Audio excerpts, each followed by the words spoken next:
गुरु गोविंद सिंह साहिब जी ने मीरी और पीरी की दो तलवारें धारण की थीं, तब उन्होंने कहा था कि हमारी राजनीति में धर्म होगा लेकिन धर्म में कभी भी राजनीति नहीं होगी। लेकिन धर्म आधारित राजनीति को कौन मानता है और गुरुओं के दर्शन को कौन अपनाता है? सत्ता, पद और मंत्री पद चाहते हैं, लेकिन धर्म आधारित राजनीति को कौन मानता है और गुरुओं के दर्शन को कौन अपनाता है? सब सत्ता, पद और मंत्री पद चाहते हैं। कुर्सी की लड़ाई के पीछे इंसानी जानों का कोई भी कीमत नहीं रह गई है। आज की राजनीति सिर से पैर तक स्वार्थ और छल से लिपटी हुई दिखाई देती है। धर्म, जाति और संप्रदाय के नाम पे होने वाले राजनीति अब स्वजन हित, सबका साथ, सबके विकास जैसे मूल उद्देश्यों से लगभग भुला चुकी है। राजनीति का आधार जनता के मुद्दों के होने चाहिए थे, लेकिन आज ये व्यक्तिगत और पारिवारिक आरोप प्रत्यारोप तक सीमित होकर रह गई है। नेताओं के निजी जीवन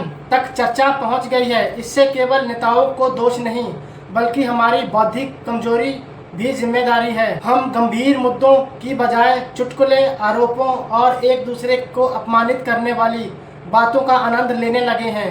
इसी कारण देश की वास्तविक समस्याएं और विकास का पक्ष और प्रश्न हमारी सोच से गायब हो चुका है। आज के राजनेता जनता के बीच और जनता के नाम पर केवल अपनी राजनीति पार्टियों का एजेंडा लागू करने का माध्यम बन के रह गए हैं। साम, दाम, दंड और भेद जैसी नीतियों का उपयोग करके केवल अपनी सत्ता मजबूत करने और लोगों को राजनीतिक रूप से आश्रित बनाने का प्रयास किया जा रहा है। लोगों को मुफ्त की सुविधाएं देकर उन्हें सोचने समझने क्षमता से दूर करने वाली राजनीति राज्यों पर लगातार कर का बोझ बढ़ा रही है। ऐसा लगता है कि वह बोझ भविष्य में उतारना भी कठिन होगा। मुद्दाहीन और सिद्धांतहीन राजनीति आज समाज को भीतर से कमजोर कर रही है। क्या व्यवसायीकरण, चिकित्सा के नाम पर लूट और सरकारी तंत्र में फैले भ्रष्टाचार जैसी समस्याएं भी इस राजनीति में नहीं रह गई हैं। नेताओं को अब जनता की मानसिकता का पूरा अंदाजा लग चुका है, इसीलिए वो जानते हैं कि चुनाव के समय लोगों को किस प्रकार से प्रभावित करना है। चुनाव आते ही बड़े बड़े मुद्दे,